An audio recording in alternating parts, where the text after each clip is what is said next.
What's up, everybody? It's your boy, Z Money. It is time for the final episode of Zachetology for the season. We've had two great rounds. We got a couple more coming at us. Let's get into it. So, in the second round, we predicted some really good series, and while the East did not deliver, the West certainly delivered. So in the East, we'll recap really quickly. The Hawks Celtics. I know I said this game would go six, but the vibe of what I thought would happen was still correct. Which was just that the Hawks were outmatched. Maximo is kind of washed. Not a great squad to stop Granny on the Celtics.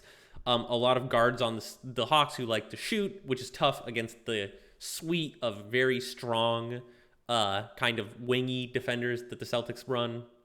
So the Celtics sweep. The Hawks certainly could have taken a game or two. They had a good enough team, but RNG does as RNG does. We get a sweep. And a lot of pretty brutal games, if I'm not mistaken. So Gasper moves on. In the Nets versus Bucks, is calling this the surprise of the series the thing to do? I think so. My overall take about the Bucks losing, I still stand by. The thing that I got wrong is Idwin asked me in the main chat after I'd uploaded Zachetology. He's like, "I'm gonna put Olin on Francois. How does that change things?" And I said that's bad for Olin because you're putting Olin against a very good athletic defender in Francois, and so that would flip it in favor of the Bucks. Actually, what happened is Francois became even more inefficient than he already is, which I didn't know was possible, and chucked his team out of essentially 4 or 3 of these games. And there was maybe one game where the Nets actually just played better than the Bucks, and then the Bucks got one where Francois was acceptable. I think Francois was over 1 point per shot in 2 of these games. Unbelievably bad. I think about jump shooting a lot like a really inefficient 3-shot in the sense that like defense doesn't really affect it so much. You obviously don't want them because they're just not a particularly efficient shot.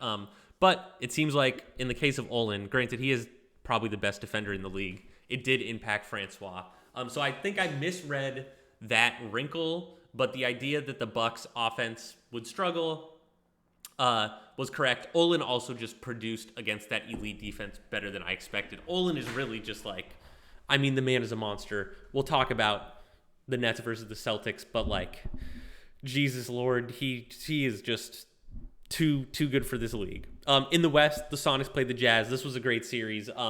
The Jazz looked a lot better. You look at kind of the scores. The Sonics were creeping out victories that the Jazz were winning by 20 or 30.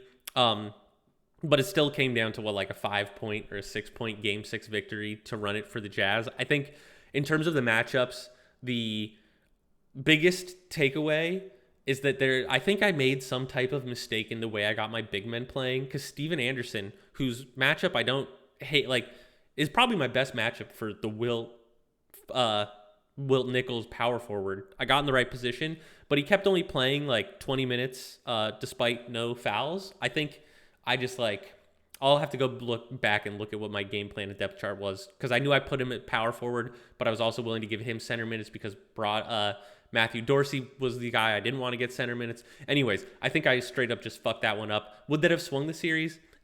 Who knows? But it was still a pretty close series nonetheless. Sandberg had a pretty tough go in the playoffs as a whole, but it's, again, a small sample size thing.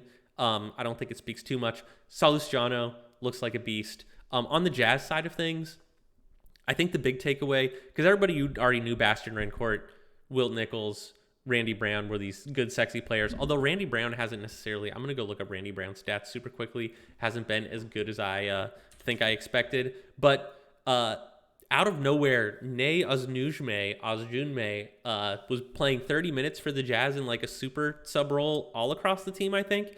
And he had some unbelievably good games, just chucking. So that was a pretty interesting wrinkle that I think was actually one of the big swinging factors for the Jazz that might have been missed by folks. The Jazz looked very good, and I don't think the Sonics were the best matchup for him, just because the Sonics have, with Steven Anderson starting, one of the better, Randy Brown efficiency 55% this postseason, which is way down from the regular season. But the Sonics have a more well-rounded defensive front court compared to basically every other team in the West. So the Jazz being able to go through that really well and look super efficient is a good sign. Granted, the whole Anderson minutes thing. One interesting takeaway from here is you look at Seth Charles and you look at Bastian Rencourt, or Rycourt. I always want to call him Rencourt for some reason, but the two starting centers in this matchup, both really exciting, good young players. And you just wonder, like, Bastian won that matchup by a mile. Not by a mile, but Bastian was better than Seth Charles this matchup. But the players look damn near the same. So it's just one of those interesting things to, like, you know, the RBSL, the subtleties, and, you know, having different ratings at the margins within a letter, how it all plays in. It keeps you coming back to the game, so it's interesting. Jazz move on. Clippers Warriors. I predicted this one to a T. 7 games, Warriors win. I said the Clippers would run into foul trouble. And what's interesting is the Clippers did run into foul trouble, but also didn't.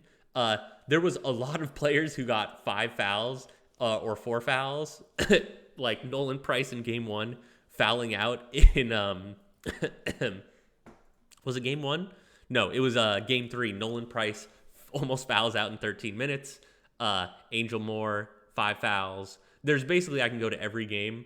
Game 1, Chance Roman, 24 minutes, 5 fouls. So, like, although it didn't necessarily end up being like a 6th foul early, fouls were definitely a factor for the Clippers, and just offensively or defensively, excuse me, for the Clippers, they just didn't have enough to really shut down the front court to completion every time. Carmichael Brown did better. Diesel is really up and down. We'll talk about Diesel. Bazooka is just going to be good. The usage will always be the question. He had some big usage games. He had some low usage games. The thing that swayed the series for the Warriors, I think, like, again, this is a razor-thin thing, so this isn't, like, taking it away from the Warriors. John Thompson is just playing better than he is, and it's worked out really well for them. He's having a fantastic playoffs. He's not going to be this good forever, but Diesel, I think, even though I think he's a ceiling-limiting player, Diesel should be doing better than he is, so it kind of evens out. All in all, Warriors move on. I think for the Warriors, or for the Clippers, the Warriors was really their worst matchup, so they got a poor draw by having to deal with the Warriors at round 2. The Sonics were kind of the matchup-less team. I feel like the Sonics would produce the same against everybody, and I feel like the Jazz really wanted to avoid the Clippers. So now we get the Jazz versus the Warriors, which we'll talk about in a sec. But first, we're going to go back east. The Nets versus Celtics, what will happen? So I think the big decision here for it to win is there's really only one thing you got to decide. Where do you put Olin? There's really 2 options that I see. You either put Olin at point guard, because Renee Snyder is going to be playing at point guard. Renee Snyder, certified trash defender. Yes, he gets a few steals, but he does nothing else other than that. Olin can, you hope, limit his 3-point shooting effectiveness pretty well, because, again, he's tall and quick. So you get that 2-way impact. The downside of going Olin at point guard is that you mess up the synergy of the way your team should play. The way the team should play is that D-Meat should be playing point guard, Shane Sullivan should be playing shooting guard, and then Olin should be in the 3 or the 4 slot alongside Wilf, where you have one other player who unfortunately is just going to be a shitty player that's going to play that final position, like Andy Wood or Geronimo Garibay, like something like that. Option 1. Option 2, you put Olin directly on Granny, and you say, like, look, my best player is better than his best player. Granny deals with foul trouble. Olin's going to take the ball to the rack all the time. Olin's more athletic than Granny. He'll be able to stop the inside shots. Granny's notorious for not being super efficient against elite defense, and take that. Which one you pick? Really tough decision. I don't know. I think I personally would be going Olin at power forward, because I just want D-Meat and Shane Sullivan to not stink up the place and to play the way they're supposed to play, and, like, try and maintain just, like, a cohesive team in the right roles. But it is definitely a big gamble to be putting Olin on the inside against a 7-1 very good Granny. You know, Granny's an A+ post defender. He's got a lot of good stuff going for him. So it's a scary matchup. Like, it could be very well that, like, Olin is just too short, irrespective of the rest of the athleticism and the ratings, to stop Granny. But also, like, Olin's a stock machine. Granny's going to have his ball in his hands. Sorry for that email sound. Olin's going to have the ball in his hands all the time. Like, it seems like a good matchup. So I would probably be going Olin at power forward and taking the Nets. The Celtics have looked fantastic. The reason the Celtics have looked fantastic is because they haven't had a team that can really stop Granny truly. I don't know if the Nets can, but then against the Hawks, they had all these amazing defenders who had people to defend. And I think like if Idawin minimizes the usage of his guards and feeds it to when I say his guards, minimizes the usage of his 2 and his 3. Like Shane Sullivan might take some shots, but he's a 3-point shooter, so you can live with that. And then just don't play Geronimo Garibay. Play there's another shitty player that the Nets have that can play the 3. Minimize the usage of your guys who will go up against, Bill DeBear, Gil Benson, Johnny Beal. Get the ball in Olin's hands and just let Olin do what Olin's going to do. And Wilf, it's a tough matchup against Claudio, but Wilf is just going to be efficient basically no matter what. And Claudio isn't a threat on the flip side, so you live with it. I think the Nets take this in 7, maybe 6. I like this a lot. The main reason I'm so much more for the Nets than I've been in the past, just Olin against the Bucks really just showed me like, damn, these guys, the Nets, Olin, he's unstoppable. We'll see how the rest of his career goes, but in my opinion, he's already putting up the best stat lines of all time, just because of how across the board unbelievable he is. I know he's not scoring as many points as efficiently as some of the previous greats, but none of those greats were also getting 11 rebounds, almost leading the league in rebounds, being 2-1, and getting 4 stocks a game. I mean, it's just a combination of the best defense we've ever seen with the best offense we've ever seen. It's nuts. So Nets move on to the finals. Jazz Warriors. This one will also be interesting, but I actually think this one might not be as close. I think the Jazz, now that I've looked, match up pretty well with the Warriors. This is the thing for the Warriors. Their success comes down to their front court, and the problem is their front court is a little foul-y. Diesel can be a little foul-y. Carmichael Brown can be a little foul-y. And what's tricky about that is the Jazz take a bajillion shots through their front court. Rycourt and Wilt Nichols just are routinely accounting for like 60% of the team's shots. And Randy Brown, who gets a lot for the team as well, is likely going on the inside as well, just leading to potentially more fouls. So I think foul trouble will be the biggest thing. I think Carmichael Brown can at least play quality defense against one of those guys, whoever he gets up against. But Diesel, the other big man, he's not a good defender, man. So he's just, I think I've always thought Diesel is limiting this team, just at least for this season.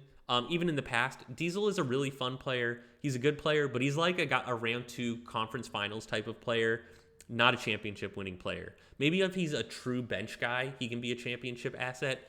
But as a starting player, he just can't be. His defense isn't good enough, and his offense isn't good enough. He's like the best version of Zachetology that has ever existed, but not good enough to crack the nut. One fun thing that I think about is like the Mavericks obviously dissolved over the last season. Morris, Carmichael, and Wilt kind of spread across the league. And it's fun for me because I always hated Morris, thought Carmichael Brown was fine, and loved Wilt. To see that like Morris loses in round 1, I think Carmichael Brown will lose in the conference finals, and I think Wilt will go to the finals, just to see like the value of all those players so concretely represented in these playoffs. So I think the Jazz will move on by way of whoever's matched up against Diesel feasting, whether it's Rycourt or I'm really struggling right now, Rycourt or Wilt. If Jay really wants to get saucy, I don't think he'll do this. You play Carmichael Brand and Thomas McDonald as your 2 main big men and play Diesel off the bench. Does that change anything? It would be really interesting to see. It might not work because, like, where's the ball going to go for your offense? If it goes to Takashi Tezuka, that's great. If it goes to Carmichael Brown, that might be okay. If it goes to John Thompson, it's a little scary. If it goes to Paul Watkins, very scary. So, I don't know. I think it's worth trying, but it's also one of those things where it's like the Warriors have gotten here. They probably think they're a really good team, and their seeding is low and shit because of the I can't come up with the word. The fines, not the fines. The suspensions. There's still something else I'm looking for that word. Anyways, they think they're a good team. So, like, why sacrifice literally your core lineup to work around a team that you might think you can beat straight up? I personally don't think they can beat him straight up. So, interesting if Jack if Jake were to make that move, starting McDonald and Carmichael, go full defense and try and win with like Takashi on the perimeter. Also, the Jazz, if we get a Takashi Randy Brown matchup, would be super interesting. I don't know if it'll happen. I think Ariagato is probably staying at point guard, but it'll be a fun one. I'm going to take the Jazz in 6, but the Warriors have options. I don't think this series is a wrap by any stretch. The Warriors really need this one more than the Jazz. The Jazz have a future. A lot of people extended. For the Warriors, man, it's just hard to imagine Carmichael being good for much longer. He's going to be 33 for his next TC. That shit starts to hit quick when you're that old. And Diesel, I don't know if Diesel's been moved already, but he's going to be 31 when TC hits, and he's an athleticism-based guy. The Warriors have been super fun, but their window may be closing. Well, he can rebuild around Takashi, of course, but like it'll take some effort. He may have to be a little worse for a little while before he can come back and be great again. In any case, that will put the Jazz and the Nets in the finals. I don't do championship ones, but I don't need to because I don't care if the Nets or the Celtics win. They're the two best teams in the league. I think whichever one of them wins the conference finals, which I'm predicting the Nets will also win the finals against the Jazz. I think it'll be a fun series, but I just think those teams are a little too good. I think really Olin will just run train on whoever. If the case is that Olin goes up against the Jazz just don't have good enough defenders. We could see multiple Olin 50 bombs. The Jazz offense will try to keep up. I don't know if they'll be able to. Would be a high-scoring series. It would be fun to watch. But yeah, Jazz versus Nets. Nets take home the finals. I'll say in 6. Olin dominance continues, but it was a fun path to end in Olin dominance, so I'm not mad about it. So those are my thoughts. Great season of the RBSL. It was a pleasure. Until next season, stay breezy. Toodles.